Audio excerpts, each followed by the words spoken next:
Hello everyone! Ang video natin sa ngayon ay kung paano bumili ng data promos dito sa Globe One app and charge to download. But before we start, kung hindi ka pa po nakapag-subscribe dito sa channel, hit the subscribe button and the notification bell.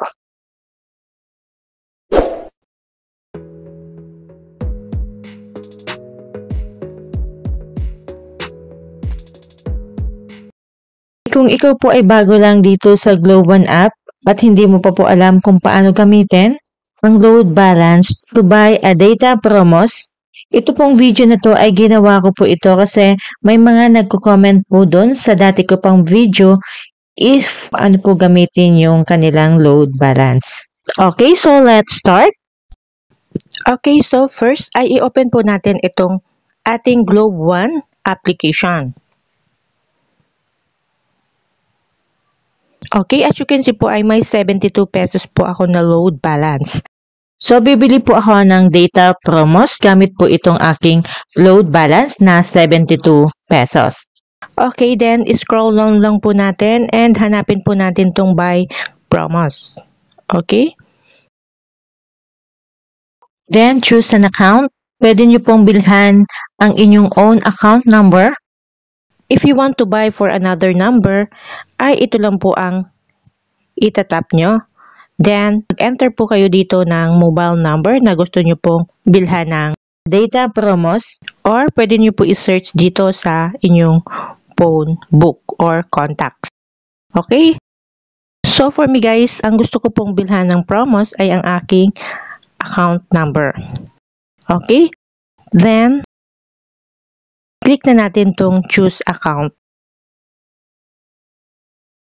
Then, mamili na po tayo dito. Okay, so ang dami po guys na pwede natin pamilian. Then, kung wala po dito, pwede nyo po i-click tong arrow. Okay, and lalabas po dito lahat ng data promos. Dito po ay for roaming, view lifestyle or content. Okay. View all loans. Okay, dito naman po guys ay kung kayo po ay maglo-loan. Okay, so dito tayo sa view all promos. Okay, dahil ito po ay gusto ko lang po ipakita sa inyo kung paano po bumili ng promos gamit po ang ating load balance. Okay, so ito lang po ang pipiliin ko muna na Go Only 20, valid for 1 day with 50 MB mobile data, only all net calls, and only all net texts. Okay, itap na natin to. And then, dito po guys ay, ito po yung naka-save sa akin na GCash kasi ito po yung last use ko. Okay, kung gusto natin palitan yung ating payment method, i-click lang po natin tong arrow. Okay, then piliin po natin dito. Okay, so dahil nga po yung aking load balance yung gagamitin ko, I will choose charge to own load. Then, click na natin tong choose. Okay, so makikita na po natin dito yung aking mobile number, charge to own load, yung payment method, and then yung total amount. At dito sa taas, yung pinili natin na ang data promos. Okay, then click na natin tong subscribe.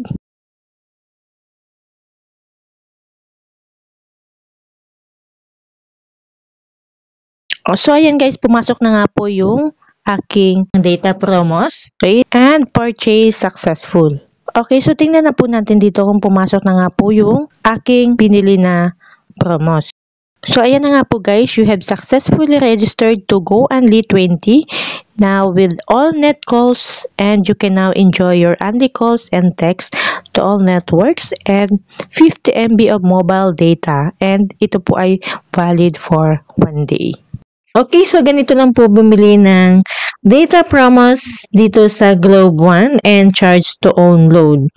Okay, so hanggang dito na lang po itong video and sana po ay natulungan po kayo kung paano po gamitin itong Globe One app. And kung bago ka lang sa channel ko guys, please don't forget to subscribe, like, and share.